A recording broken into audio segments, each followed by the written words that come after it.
বর্তমান কেন্দ্রীয় প্রতিমন্ত্রী সুকান্ত মজুমদার স্বামী বিবেকানন্দকে বলছেন তিনি অজ্ঞ বামপন্থী প্রোডাক্ট, বাঙালি ভুলে যায়নি।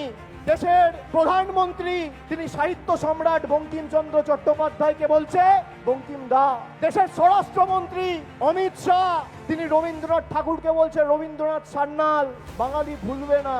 2021-এ কিছু সামাজিক সংগঠন বলেছিল নো ভোট টু বিজেপি। আজকে আমরা এই মঞ্চে 10 কোটি বঙ্গবাসীকে সাক্ষী রেখে বলতে চাই শুধু নো ভোট টু বিজেপি বললে হবে না, এবার বয়কট বিজেপি বলতে হবে। এদের বয়কট করুন, সামাজিক বয়কট করুন।